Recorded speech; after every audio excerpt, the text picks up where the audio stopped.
guys, welcome back to the channel. So today's video, if you must have seen the thumbnail, you know what we are going to be doing today. Many of us have multiple tanks in the house and probably we have only one CO2 system, and because the CO2 system is very expensive, you know, it's difficult to provide CO2 to all your tanks. But there is a very easy method in which we can do this and provide CO2 to multiple tanks just with the help of one equipment which you can find on the market. So today I'm going to show you this equipment, and I'm going to show how we are going to install it on our existing CO2 system. So guys, stay tuned till the end of this video because it's going to be very important for you. Specifically, I'm going to show you how you're going to save your money and your cash by not spending on another CO2 system. And secondly, also I don't have a spare bubble counter, so we will use the same bubble counter that I have for my existing system and use the same one for the other. And I'll show you how I will measure the CO2 for both the tanks, and we should be fine with that. So guys, now I'm going to show you all the things that we are going to require for this setup, and I'll show you all the items one by one, and you can always look up for these items on an Amazon store or probably at a local pet store or somebody that you know who sells these things. So first, of course, we are going to need a CO2 diffuser, same like this. Let's get our CO2 diffuser. This is a small twin star diffuser that we are going to use. I'll show you how it is. It's the same as we have in the tank. So this is a transparent diffuser.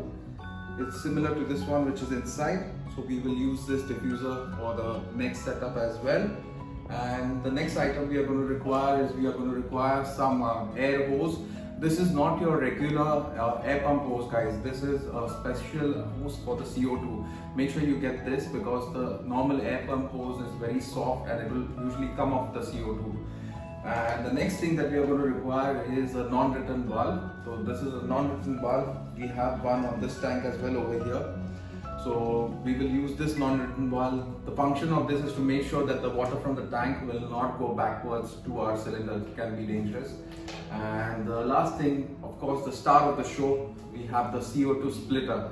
This is the thing that you guys will be waiting to know, what is the item that we're going to be using. So we are going to be using a CO2 splitter. This is what it looks like. So right now on our CO2 system, we have only one outlet. That's why we can provide the CO2 only to one tank. But over here, as you see, it has two outlets. So we can power two tanks with the CO2 from one bottle. That saves a lot of money, right? So this part that you see over here, this will go where the regular CO2 system outlet is, and it will split it into two ends. So now we'll get into the installation. I'll show you guys how I install this. Even I have not done it before. So we'll do it together and I will record it and try to show you guys how we'll use it. So this is the current CO2 setup that we have over here under my tank. This is a 2 kilo CO2 cylinder that we are using, and it is connected to a Wi-Fi timer over here. So in my upcoming videos, probably I'll make a video on how you use a Wi-Fi timer. And we have a solenoid valve over here which is controlling the on and off of the CO2 cylinder automatically through the timer. So right now, as you can see guys, we have only one outlet over here. So we're going to try and install this over here. So we will have two outlets then for this. So I will first turn off the CO2 cylinder and the outlet valve as well. So I'll put it off and then we will try to install this. So we have shut off the main valve and we have shut off the switch as well. We'll open our CO2 from here.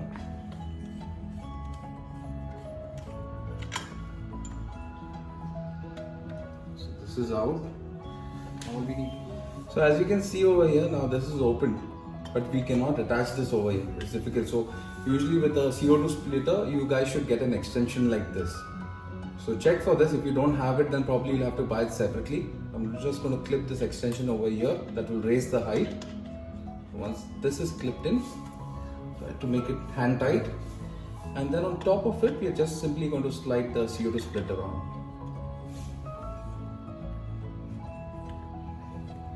So that's all guys, our CO2 setup is done.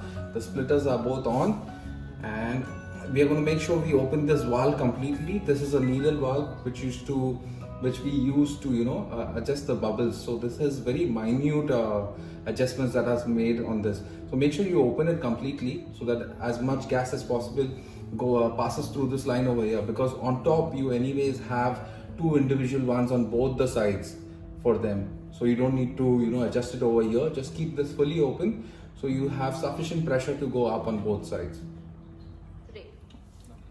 So on the right side, let's just put the old one back on top. So we can connect one and then adjust the bubble flow for one side. So this is connected over here. Connect the hose and tighten nicely.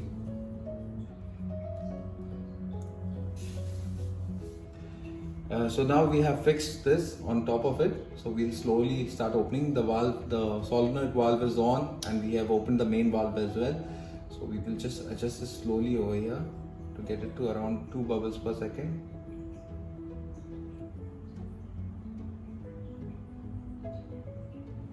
So we have it around 2 bubbles per second and the CO2 is diffusing absolutely fine as it was before. So this tank is all set. Now I'm going to again shut the main valve off because I have only one bubble counter and I need to make sure that the other one also is at the same rate. So I'm going to shut the main valve off and I'm going to take the bubble counter out and attach this line directly here and switch the bubble counter to the other side. So we have closed the valve tight, the main valve is off and it's still diffusing, but it's just a little bit of gas that's left inside. So we'll take out the bubble counter from here now. And make sure you don't touch this needle valve because it is already adjusted, otherwise you'll have to do it all over again. There's a small white o-ring over here. I'm going to take it off.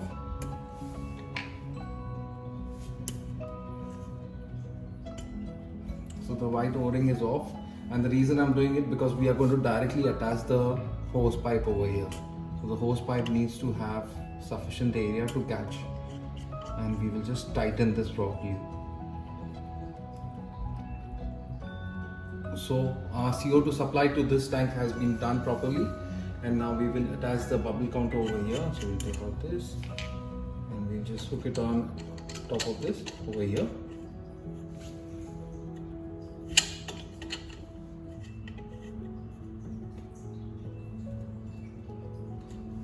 So it's nice and tight, and we will open the main valve again. We will put the solenoid valve on again and we'll attach the hose and we will just count the bubbles and then we'll shut everything off. So I'll just start the solenoid valve, as you see, has gone on. Now we'll open the main valve.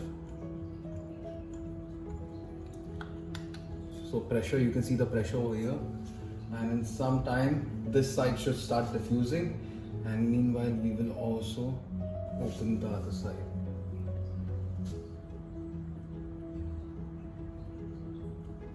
As you can see, this side also now is adjusted to 2 bubbles per second.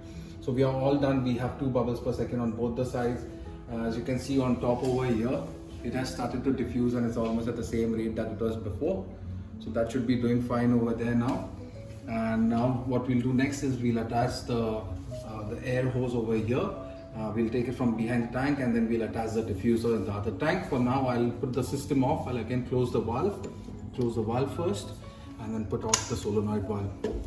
So this should be all set and we don't need to change any settings over here.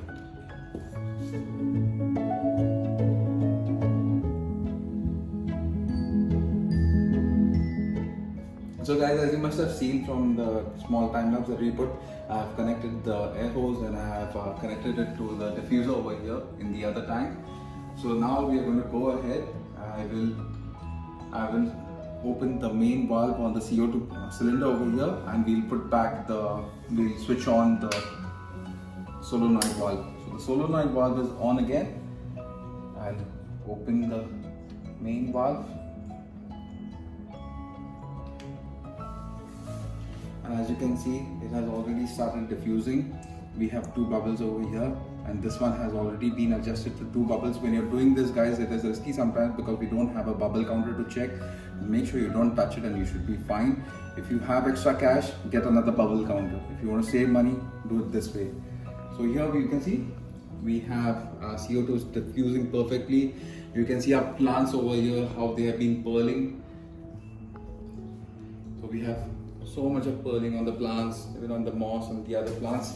And now coming to the next tank over here, we are probably going to have to wait. You can see, maybe you're able to see, we have some few babies that were given birth to yesterday by the guppies. So since this diffuser is new, we're going to have to wait for the pressure to start building up in this line. Once the pressure has built up, it will then start diffusing. So I'll get back to you guys in another 10 minutes once it starts diffusing. So as you can see now, it's started diffusing. It may look a little bit too much, but it's the pressure that has built up over time which is releasing now. But I have lowered the bubble count for this tank because this is only a 45 centimeter tank. There are a lot of plants here, but I don't think I'll need this much CO2. So I'll keep monitoring it, guys. No matter what you do, you use a bubble counter, don't use a bubble counter. Always the best way to check if you have too much CO2 in your tank is to keep an eye on your fish. And if you see them coming up gasping for air, that means there's too much CO2 in the water and they're not able to deal with it. So that way you can always keep lowering your CO2. So make sure you keep a note of this. Always keep an eye on the fish and they will be the ones to tell you if there is too much CO2 in the tank. But make sure you monitor for at least 3-4 hours because sometimes it can slowly build up.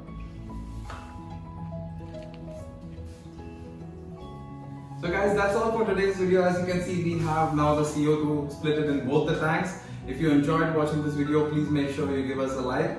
And if you're new to the channel, subscribe to our channel, hit the bell button to get notified on upcoming videos. And if you have any more questions, let us know down in the comments below and we would be happy to answer your questions. Thank you and see you until next time.